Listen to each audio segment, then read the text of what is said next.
Hey guys, welcome to the Bottom Line Podcast. This is our first episode of this podcast, and my name is Michael. This is my dad, Antonio, and my brother, Elijah. Really, this is our first podcast that we're ever doing. We also got Justice behind the camera, our Another younger brother. And then we also have the second oldest brother who's going to come in a couple months, but he's about to leave on outreach to preach the gospel in Papua New Guinea. So that's exciting. But I actually wanted to transition a little bit into what we call the no fluff news. And as you guys know, we just had an election. Currently, right now, it's December. We had an election in November, and Trump was recently elected to become the president-elect. On January 20th, he's going to be inaugurated in, and he beat Kamala Harris with an electoral college result of 312 to 226, winning all 7 key swing states and setting up his presidency and the Republican Party to win the Senate, and he also maintained control of the House. But I wanted to ask you guys, how is America impacted by Trump getting in again? Starting with Dad, what do you think? Tons of ways. In a spiritual sense, I think there's a reprieve, a moment of really considering where we're at. So I think in the spiritual sense, it would be that. But also, financially, economically, I think it's going to be the next 4 years. I do agree with what Donald Trump is saying, that it's going to be the golden years financially for business. And we run a couple businesses. So we've noticed what happened in 2024, specifically people just not spending, not investing, not doing what they could, but waiting for the election. So I think 2025 is going to be an amazing, incredible year for business. And I think it's already starting. The day after his election, the stock market went through the roof. But I also even think financially, that's fantastic. Economically, a lot of people voted for that. But also social issues like, men and women's sports. I think that was on the ballot too. Just some weird, ideas and weird stuff that the U.S. specifically has been moving along in the last 4 years has just stopped. Well, and honestly, I even feel like, I think I was telling Elijah this or Mom, like 10 years ago, Democrats were just not so... Progressive.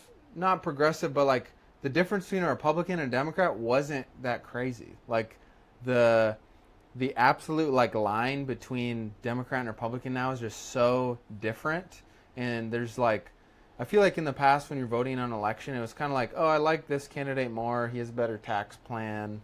Or it's more like... you could have more people in the middle for sure. Yeah, it's more chill. Now it's like you're voting on pretty intense moral issues. And that was one thing that I found interesting about this election.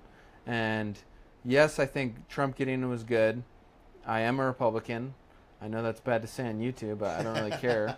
But Trump getting in, I think, was good.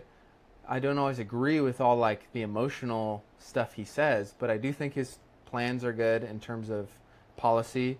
I think his tax plans are good. I think financially he's good.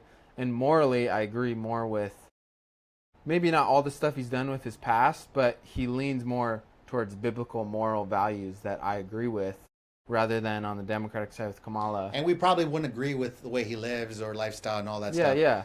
But really, I'm voting for the policy. Also, you're choosing who's running the country, not your It's not my best pastor. friend. He's not my pastor. Right. He's running the country, and I just agree more with the policies that he has. I'm voting for the policies, not necessarily for the candidate all the time. But yeah, I think Trump getting in was a good thing. What do you think, Elijah? What I was really excited about with this election, which was getting me really interested, was the thing all the Trump edits. The Trump edits, for sure. So fire. But I was excited about that because I hate the censorship crap, honestly. I think that's my... Free speech, really, because I think because every time they would talk about it, I'd hear stuff like censorship. It just doesn't. It's not attached to misinformation and hate speech. And I'm sitting there okay, but according to who? I'm it feels like it's just whoever views it as hate speech. That could be anything. It could be anything. It's if you call if you have a guy who's I don't know, transgender or something, he's a girl. And then his real name was Blake, but now he's friggin' Tiffany. But you call him Blake, it's oh, that's hate speech, dude. You can't say that. And the censorship, it's okay, how is that? I mean, I just find it dumb. I don't know. Yeah, I'm excited. Honestly, I'm really excited.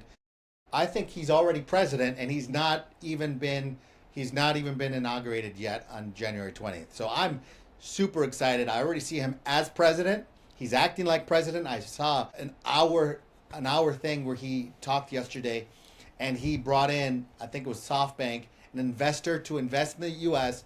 for $100 billion and 100,000 jobs. And he's already acting like a president. And the other two, I have no idea where they're at and who's actually running the country. And that's scary. You got drones flying around and no one's saying nothing. Okay, but something I don't really understand fully is because when I was at the roofing event, they were all talking about how this is going to influence business, and I don't really fully know how it's going to influence. I'm excited from what I've heard because of my company that I'm starting. But how is it actually going to affect like businesses? Yeah, so a lot of investors have not spent the money. So the stock market went through the roof. So that's a small diagnosis of the economy moving forward. But people have been sitting on their wallets. Sitting on their cash. Yeah, sitting on their cash, not investing, not doing. Like, for example, commercial roofs. You know, those business owners they're thinking, man, I better hoard my cash because I don't know what the next 4 years is going to look like. So I'm not going to invest in my roof. I'm not going to invest in marketing. I'm not going to invest in a building or real estate. The interest rates are through the roof. The oil's not doing good.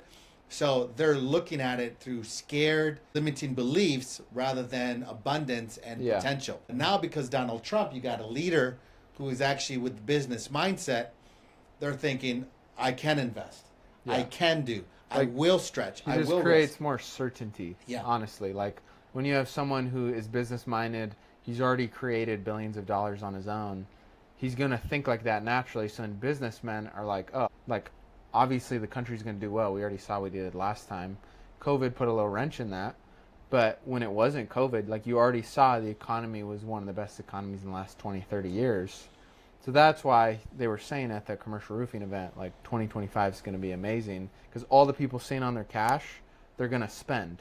All the business owners who need a roof that have been saving up money and haven't bought a new roof, they're gonna.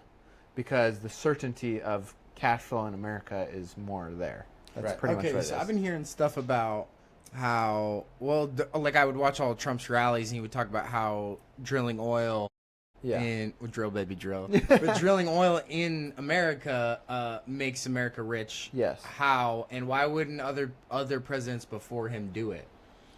Yeah, I think that's has been going on with current leaders around the world is a one world economy. And so in many ways, they're not looking out for the best interest of America. They're looking for the interest of the world, which sounds good, but it's not good for America. It's not good for the U.S. So when it comes to production of oil, which is the number one way for the economy in the U.S. to grow, they're not doing it. And so they're going to buy oil from Venezuela, which is not good oil. It's bad oil. They're going to buy it from Saudi Arabia, countries that even don't even like us. So it's not even just the economy. Crazy. It's actually buying oil from people that are opposing us. So we're going to give them money for a resource that we already have here, but we're just not drilling it. People, if the presidents would actually do it for us, then our economies are going to blow up. They're going to do good. So Obama didn't do it, even though he drilled. So they do it for this one world economy. Yes. To help other economies. Well, there's other side things too. It's like oil isn't necessarily seen as good for the environment. So then, like, people who are more environmental. But how does worse oil from another country not be viewed as well, there's another component, and that is some of these investors, the oil guys, are kind of on the side of the Republicans. Okay? So a Democrat president is not going to go and say, hey, buddy, you're not my buddy. You didn't vote for me. You didn't give me any money. So why am I going to help you? I'm not going to help you. So there's a lot of moving parts to this. It's not one simple answer. It's not as black and white. It's not as black and white, yeah. But also, the reason why it's good for you to drill in the U.S., one, it brings jobs. Like, lots of jobs. A lot of jobs. Pennsylvania, Texas, all those, like, states that have oil. Like, we saw it because we used to live in Canada, when Trudeau came in, we lived in Alberta, which is considered, like, Canadian Texas. It was like the only only oil conservative place. Yeah. And Trudeau came in, turned off most of the oil drilling, and tons of people lost their jobs. The whole province was ticked because so many people are losing jobs. So when you bring back oil and stuff into an economy, it brings cash flow, it brings jobs, it brings certainty, and it just helps in general. But yeah. Yeah, well, let's jump in on something else, because what I think even on the Donald Trump and what was been going on around the world has been a lot of emasculation, the topic of masculinity, toxic masculinity, just the viewpoint of men, fathers, and it's actually kind of a sad thing that I see. You know, men are the butt of the jokes. They're just losers. They're just beta men. I saw it in politics. I saw it with Kamala and the running mate, whatever his name is, from Tim Walz. But you also see it, yes, and you also see it. You also see it in other things. You see it in the Olympics. You got, men and women's sports, biological men punching women in boxing. Is that real? Yeah, bro. Real. The guy got That's not real. he For won real. so easy. You know this? He was in boxing. He beat up all It's these different women. if it's like swimming or something. that's but not No, even bro. He different was there. literally Physical- punching girls. Physical combat's crazy. Holy Yeah. crap. Okay, so, and he won, and they're Obviously. praising him in the Olympics. He won gold, and they're saying it's a woman. Diversity. So you got this stuff going on. It's crazy. The world is going crazy. So I actually think this was also on the ballot, in the election.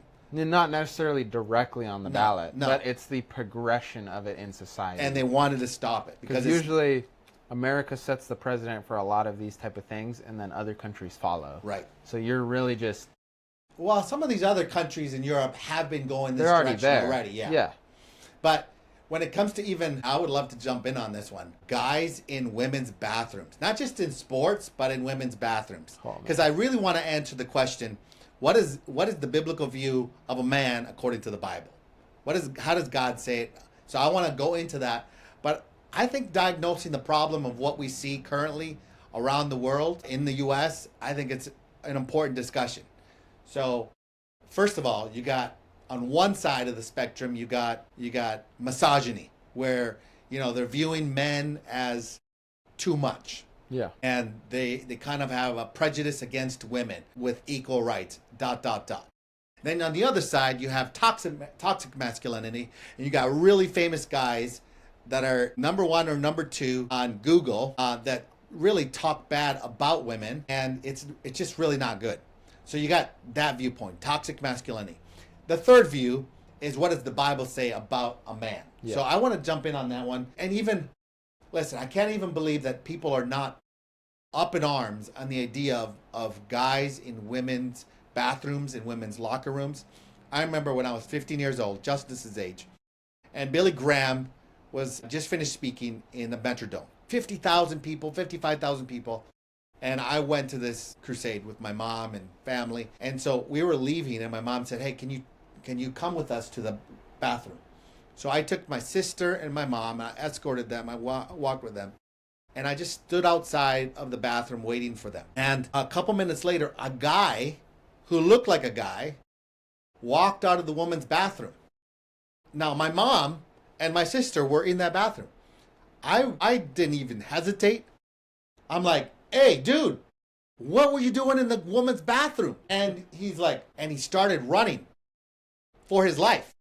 And so I started booking right after him. I'm like, "There's a guy in the woman's bathroom." And I start pointing to the guy, and I'm chasing after him. This guy was in the woman's bathroom. And then all these other people started running with me to chase this guy. The police officer saw all this. He tackled the guy, arrested him. And I said some report, and he went off to the police station. And back then, this was 25 years ago, whatever it was, or even longer than that. That would have been ludicrous. That idea of guys going in a woman's bathroom or in a woman's locker room, showing off their stuff, would have been mental illness, number 1. And number 2, he's a pervert. So you got these two things that are seemingly normal, or the media saying this is normal. This is not normal. Something's wrong with that guy. Either he's a pervert or he's got mental illness, trying to be a man, trying to be a woman. So that's what's going on here. But I want to dive in. You got something to say? Well, yes, it almost seems like they're turning all these things that are perverse, even according to the Bible, and making them almost viewed as like it's acceptance. Yeah, normal. But it's like I'm accepting you for who you are and all this crap. It goes back to almost the your truth stuff. whatever's your truth, whatever, like all that stuff. I'm like, this is so obviously wrong, but it's accepting to do it. It's just like it just doesn't make any sense to me. It's just It's true. It's true. It's really messed up. yeah. So I want to dive in, and maybe Michael, you can jump in on this one. Yeah. What does the Bible say? What is a man? I know we kind of diagnosed the problem, but let's discuss what does the Bible say what is a man? No, but I want to diagnose the problem almost a little bit more. Let's do it. Because Let's do it. You see all these, they'll put a man in front of all these bad words. You get mansplaining, which is really just explaining. I didn't even know what that was. Yeah, it's really just, I'm like, okay, but like you could have a girl and a guy be rude explaining something in a demeaning way. You don't have to add mansplaining every time you don't like what a man's explaining something. Or like you could have toxic masculinity. Okay, but like there's masculine people and there's feminine people and then there's toxic people. You can have a toxic feminine person. You can have a toxic masculine person. I don't know why you have to put toxic masculine or toxic feminine. Just put toxic people. Yeah. Okay. And it's really, I just don't agree with you. And let's put a title behind it. Whenever it doesn't have to do with a feministic. Right. I just don't agree. It's really trying to shut you down from talking. No, exactly. Yeah.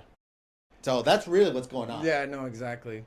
Specifically with those things, I just am like, this is so annoying. Yeah, no, even in toxic masculinity, there's a lot of things that, and I even have a hard time saying it, that some of these guys, they have some common sense. I kind of agree with them. But then, there's toxic traits in them for sure. Yes. But I'm like, there. If you were pointing out, even like I've never one time heard toxic femininity. I've never heard that before, and I'm just like, there's definitely toxic things in feminine. But I'm like, I don't like I'm gonna crush this gender so this gender feels better about themselves. I'm just like, let's just all, I don't know, I guess lift each other up. I guess, but. What does the Bible say? Yeah, exactly. What does the Bible say? What does the Bible we say? can keep going to that instead of diagnosing it more, but yeah, it's true. Yeah. So Michael, take us into Well, what does honestly, the Bible say? What is a man? If I was like looking at like, okay, I want to know what biblical masculinity looks like, I'd probably try to look for examples first, because there's so many like characteristics you can look at, like honor, hardworking, not lazy, honors God, honors his wife. There's so many different things in different verses you can say, like generosity, like, but you want to actually look at the examples of how someone actually lived. And I was like talking to my wife about this. I was like, who are like super biblical examples that I could think of? And honestly, I'd think of David. Like, the dude was a beast, first of all. Killed thousands of guys, like just a freak. Savage. But he also had toxic traits, I might add, and also was considered after God's own heart. So a man after God's own heart. But he had weaknesses. But he was truly repentant. Like, I was actually reading Psalm 51. Yep, 51. Right after Bathsheba. Like, most men would by make the way, excuses. that time, it actually took a two-year span of time before he was even confronted by the prophet Nathan of what he had done. Well, think about it. He saw the chick, sent her husband to war. He doesn't just die on the front lines. He doesn't just die on the first day. They have a baby. That's 9 months. The baby's born. Like, you're talking, that's a long time. Yes. And then he's confronted. And then God's like, what's up? He brings Nathan. But the thing I liked about David was he was truly repentant. He was like, I messed up. And what do I have to do? And like, obviously the child died, but then he literally was like in like actual like anguish. Like, you can see in the agony. verse. Yeah. Like, it was real mourning. And that was like a thing that I saw that was different about David. Like, the dude messed up, but he had a truly repentant heart. And the Bible says he was a man after God's own heart, even when he messed up. And so I would say there's just like guys to look at in the Bible that show biblical masculinity. Another one I would say is actually Boaz. Like, he was a businessman. He was wise. He treated He was integral. Yeah, he was integral. He treated Ruth with honor. Treated his employees really good. Yep, everyone wanted to work for him. They talked great about him. Yep, and so those are just a couple I would think of off the top of the head of like, these are biblically masculine men, and there was no toxic without the other side of repentance. Yeah. And that's really what it comes down to. There's all these things we can think of, like, oh, I need to grow in this, I need to grow in this, but it's like, I just want to be a man after God's own heart, and I want his presence, because everything kind of follows up after that. Yeah. So yeah. Yeah, I guess if I jump in on this one, what do I see? I'd rather just start with the Bible and what does the Bible say. And there's a portion, there's a rule. It's the rule of first in the Bible. So anytime you see what is mentioned in the Bible first, so you see a lot of things that are set up in the book of Genesis. That's a rule of first. So that's sets a precedence for everything else. So when you see what marriage should be like, when people start questioning what marriage is like, or Jesus doesn't talk about it as much in the New Testament, or about homosexuality or whatever it is, you have to look at what does the Bible say in the book of Genesis, because that's the rule of first. So the first setup that God, or the framework that God set up for what is man, is found in Genesis chapter 2:15. Yeah. It says, the Lord God took the man and he put him in the Garden of Eden to work it and to take care of it. Yeah. Or another version says to tend it and to keep it. Yeah. Like all of a sudden you see a man, and these are some of the basic characteristics of a man. And we can jump in on what are characteristics of a man. But this is what God set up. What he did was he put the guy in the garden, and he wants him to work it, to keep it, to take care of it. Okay? And he gave him 2 rules. I want you to tend it, and I want you to keep it. So to tend means to nurture and to grow. So everything around our lives is supposed to nurture and grow. And I do that through my words.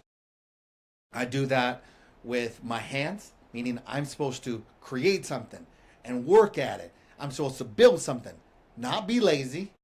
It's actually a temptation for man to be lazy and passive. So if we see that in our lives, we're like, no, I got to do something with my life. I got to create purpose, and I got to do something. I got to build it up. And the second is to keep it. That means to protect it. I think one of the characteristics of a man that toxic masculinity and also misogyny are trying to hit is for you not to be a protector. For you to be a weak man, beta man, and not to protect women, not to protect children. Statistically, 1 in 3 girls are sexually abused around the world. 1 in 3. And many times by a man, by a father, by an uncle. When we're supposed to be the protectors, we're not protecting. So a characteristic is physical protection, spiritual protection, verbal protection. I believe that we are supposed to be tough for the world, but soft on the inside for our families. Kind with our words, nurturing and building up for our families. And these are the 2 main characteristics that I would, and there's a lot of definitions that I have, but these would be the 2 main characteristics that we see from the Bible that we're supposed to have. Hard work, nurture, and protectors. That's us. Yeah. That's what we're supposed to be. So I don't care what the world tries to tell us. These are the things that we're supposed to aim for in our lives. And when we don't see it, we either, and I like what you said, Michael, that we are to look for someone in the Bible. But I also like looking for someone in our lives. We're surrounded with guys around us that are good men. Good guys. Weak men, but good. They have good godly characteristics in most of their lives. If you don't know one, go and find one. Go and look for them and model your lives around him. Yeah. That would be some of the thoughts that I have to say about this. Do you have any thoughts on this? Well, going off of like finding someone in your life, I would also say if you are looking for an example of who you want to, like a good model for masculinity, or like even taking advice in almost all areas, if you don't want to be like them, don't take advice from them in that area, because their thinking got them to where they are. So if you don't like, though, if you're asking for advice on raising kids, don't ask a single guy. If you like how he is, like you were saying, where he's tough and tender at the same time in different spaces, don't ask somebody that you don't like how he models it, if that makes sense. It doesn't do it the way that, like, just don't get advice from somebody that you don't want to be like. Yeah, they don't show it. They're not living it. If they're not living it, then why are you taking advice from them? That's what I would have to say on I agree. I even see, guys who just don't have a good father figure. Yeah. There's a lot of absentee dads, and I think that's the most hurtful type of dad. A guy who's in the home but is like a ghost. He's mostly absent. Yeah. I think it's really painful to that kid. But I would say go and look for guys in church. Go look for guys around your lives that, and many times they could even be a coach. They don't necessarily have to be in your church. That coach is a good guy and he works hard. He's showing, maybe he's married. There's a book I read about Arnold Schwarzenegger and his life, and I think it's called Total Recall.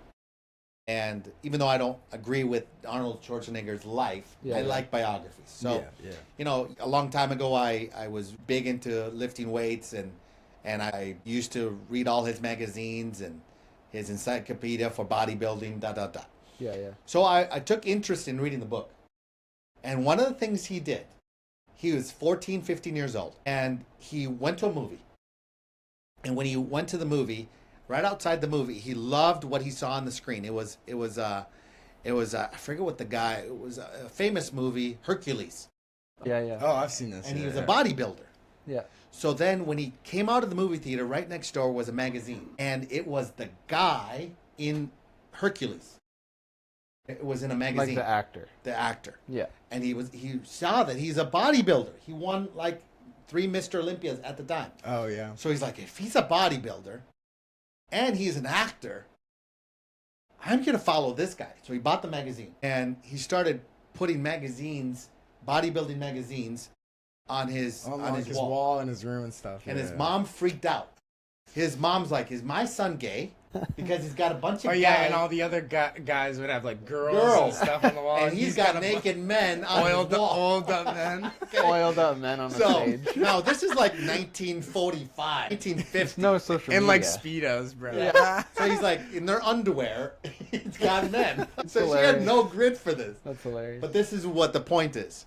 He modeled his life not by what he wanted to do, but who he wanted to become. So he eventually became really good friends with that guy.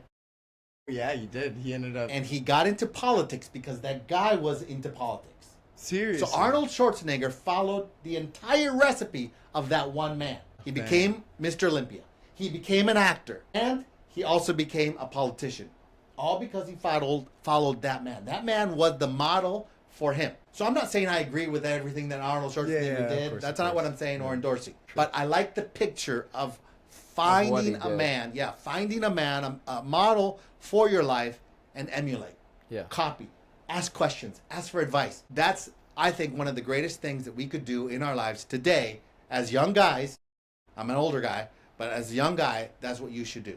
Yeah. Those are my thoughts. And I even would go into just life in general. What I've actually learned the past like 3-ish years is just be the one that asks all the questions. Be the one that is constantly learning.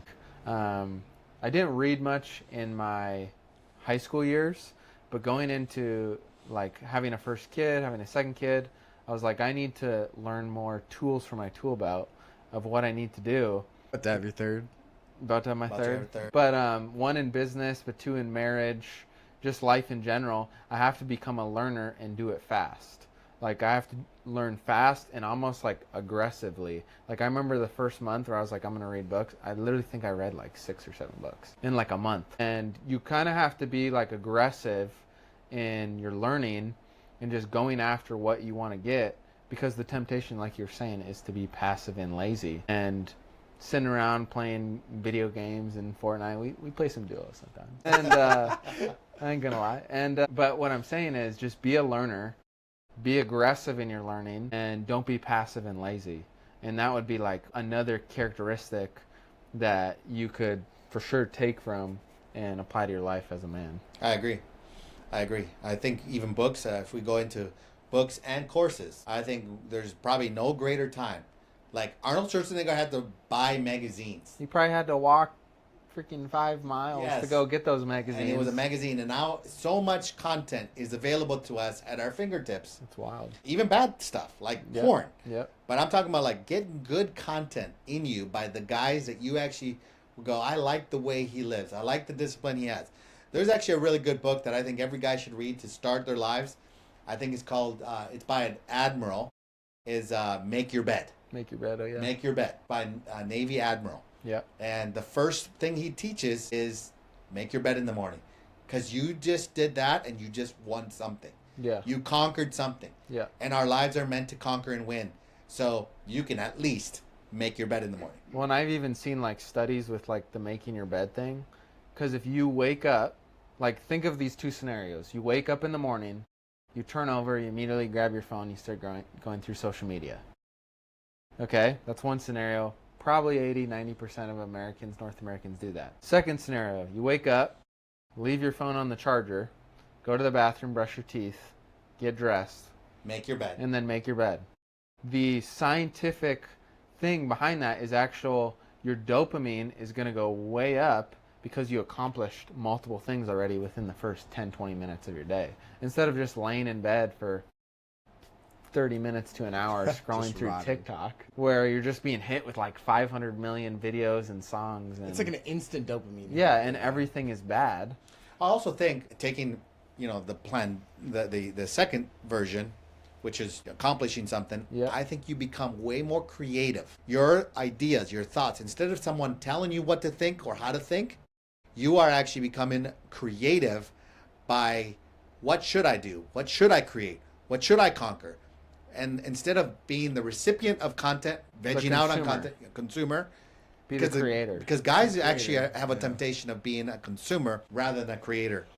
And so we're meant to create something. And so by doing those basic things that takes 20 minutes, Just jumpstarts your day. it does in the right direction. Yeah. But yeah, I think we got so much more that we could actually tackle. I think this is a great start. I would love to tackle this more and more on other episodes. Well, we're going to be doing actually a series on masculinity. We're going to be doing relationships and dating, confidence. I forget some of the other ones. But it's going to be a fun biblical masculinity series we're going to be doing. So we're going to go way deeper in all Yeah, this. and we did a Q&A a couple weeks back Yep. to a group of 30, 40 people. Most of them were guys. And they asked us a lot of questions that we want to tackle here. And I wish it was recorded then. Yeah. So we're going to hit some of those questions that they actually asked and jump in and dive in. And if you guys want to ask any questions, feel free to follow us on our social medias. I'll put them in the description down below, and you can literally just DM us. Yeah, but also comment. Comment below. Yeah, comment I below know your some of you guys questions. might be haters on some of the stuff that we just said. It's all right. It's all right. It's all good. We like you. We love you. But if you want to comment or ask us questions of what other topics you would like for us to dive in on, we'd love to do that too. On a less serious note, Yeah. bottom line, takes and games. Something that's a little bit more light. What is this is something I'm interested in, our Mount Rushmore of NBA basketball players. And we're going to do it on 3 categories, which is influence, skill, and achievements. Okay. Okay. So I think I have mine, but I'll let you guys Okay, go first. okay. I'll go. First one, you got to go MJ. He's going to be right at the left there. And then second one. No, but say why. Say why. Okay, MJ. Say all, even the 3 categories. Go Okay, through 'em. MJ. You said dominance. The dude dominated the like league. skill, dominance, Yeah, he was super dominant. achievements, and influence. And one of the things, because I know there's like the LeBron versus MJ debate that all these young bucks It's not are even a saying. debate. It's not a debate. Like, just because LeBron played longer and has all these like stat leader things, like Michael Jordan retired for a few years there and Yeah. played baseball. played baseball If he and he would have played kept going- way less years. Yes. He played way less years. Yes. The dude won like what, 2 defensive player of the years? Yeah, he did. Jay? Yeah. I think it's. I one think or he had 2, yeah. yeah. Like LeBron has never even sniffed a DPOY. Yeah, no. Like, just scoring, he was already the best scorer in the league, and then he won DPOY 1 or 2 times. Yeah. With 6 championships. With 6 championships and never and lost. the teams were not. And he had like a bunch of scoring titles too. Yes, and dunk competitions. Yeah. The teams were not paid for. Like, they weren't super teams. Right. That's what Donald Trump did. No. I mean, that's what LeBron. LeBron did. yeah. Donald Trump. Okay, so yeah, MJ, he'd be first on there. And he changed the game. Like, Yeah, Jordans are 100%. still iconic. Dude, he released a shoe. What about the His shoe? first shoe. It's like he turned the bum Nike company that to was like literally that was like a track. it was literally for running, dude. Yeah. And it's now it's like It's like iconic. it's like the biggest company. It's Yes. like Apple of shoes. Yeah, it's yeah. like Apple, Coca-Cola, and Nike are Yeah. like the companies. Yeah. So it's 100. like it just took over North America. Yeah. So The world. I'd go MJ.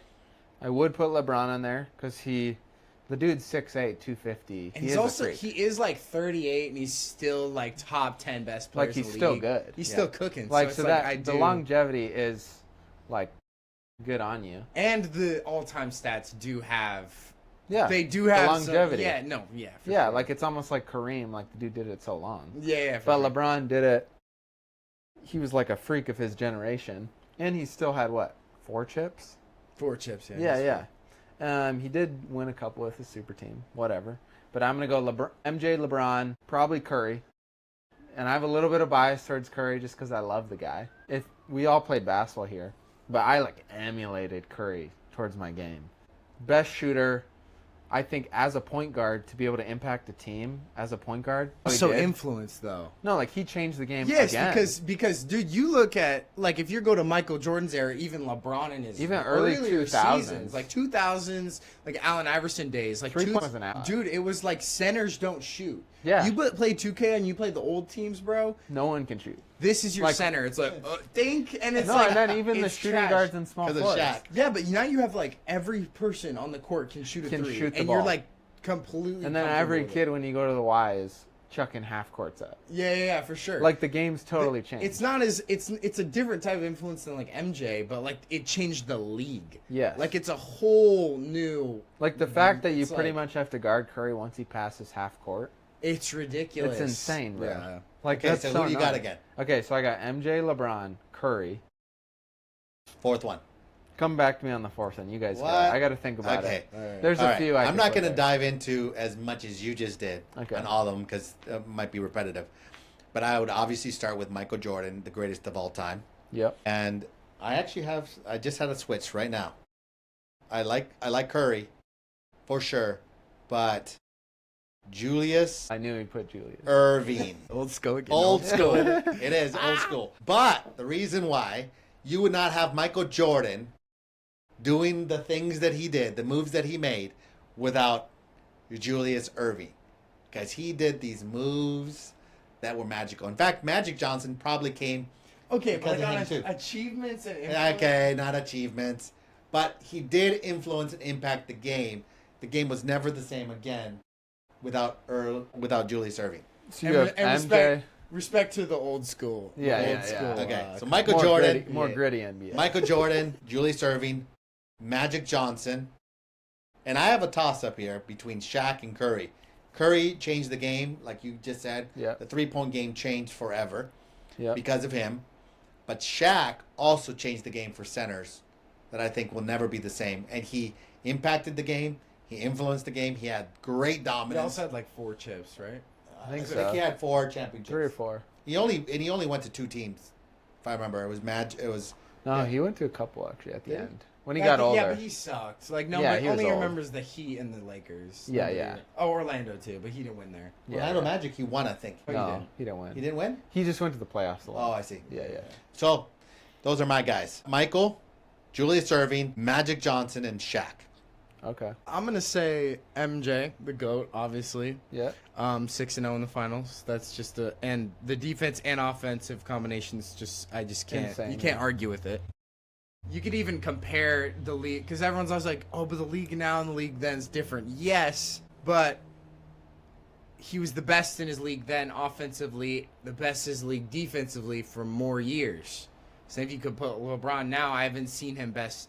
I think he's been best offensively like maybe a couple times. A few times. Yeah, but then he's also never he's been honestly, the best. But like if you compare like in terms of like been the best offensively and defensively, he has more in his time than his time. If you are going to compare the defense and the stats. Yeah. It's just so I would say MJ GOAT, and then I would say number 2 I'm going to put because he has more chips, I'm going to say than Curry, I'm going to say Kobe.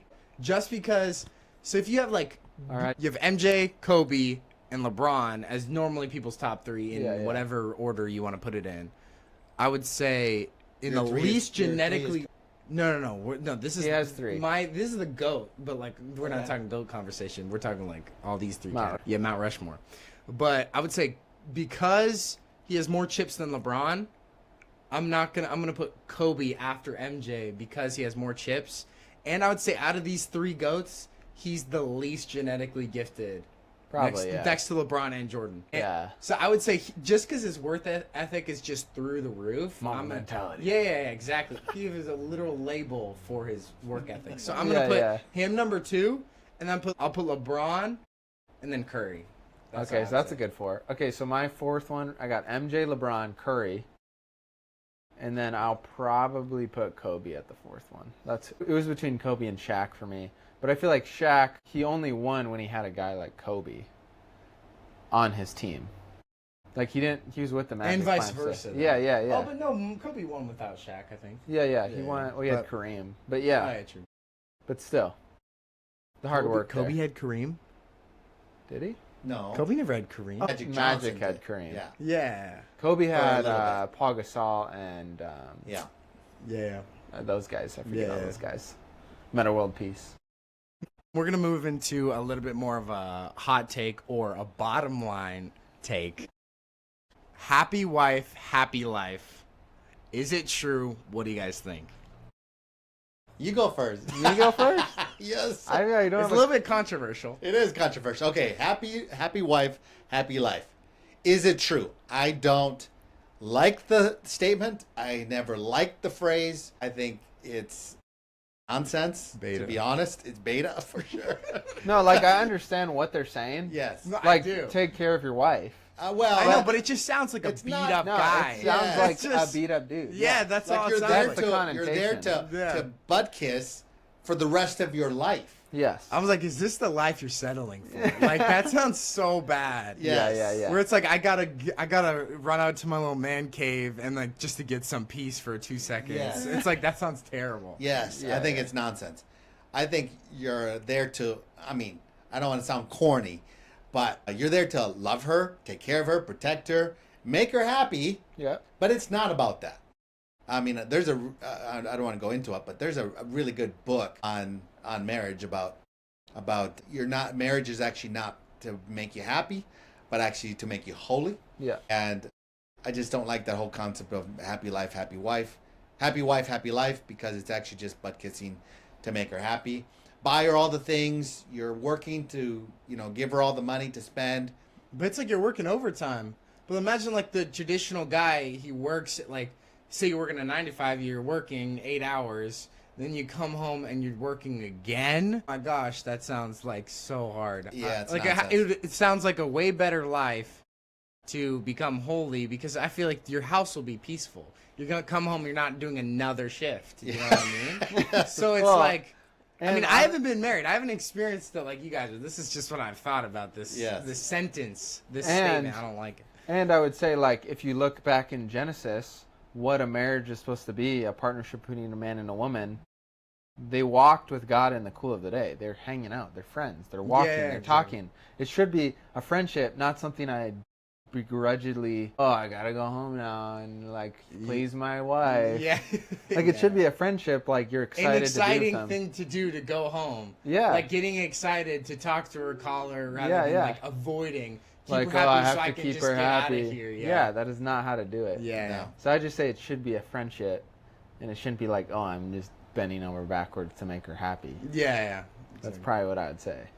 Then there's also all those proverbs that's like about A a nagging wife is- It's like, dude, this is the worst thing. It mentions it so many times, Doug. and I'm like, dude, it mentions this is a really bad life. It says, what is it? A nagging. I'd rather It's live better on to the live corner of a roof Yes. than be with a nagging wife. So then like guys out there, choose a really good woman. Yeah, It matters. we'll bro. get on in the next then- episode. We're gonna Yeah. jump in on that. We'll get on there. And as the guy was asking us in that Q&A time, we'll teach you how to not fumble the bag. So Saying funny. that. So once you have the bag, and I had never even And then heard you of all it. with all your old Stevens kicking the tires. What was the other one? Kicking the tires. That was Okay. the one they're like, So, what is that? so in context, I have old school sayings that I thought are normal, like And kicking if the you're from tires. Gen Z, you might not even know these sayings Yeah. because they were said. The in- guy goes, "What's kicking I literally the tires?" only know them because you're he my says dad. it. I'm like, dude. You got to kick the tires really good, and that means is make sure that you checked that girl properly, or that situation or that job or whatever it is. Yeah. You kicked the tires. You checked it out properly. And so I'd never heard that other statement of Fumble the bag. fumble the bag. Yeah. I know. And so fumbling the bag is just like when you have the girl, how do you not lose the girl? That's all that means. Fumble the ball. Fumble the bag. I guess. Well, the bag is like...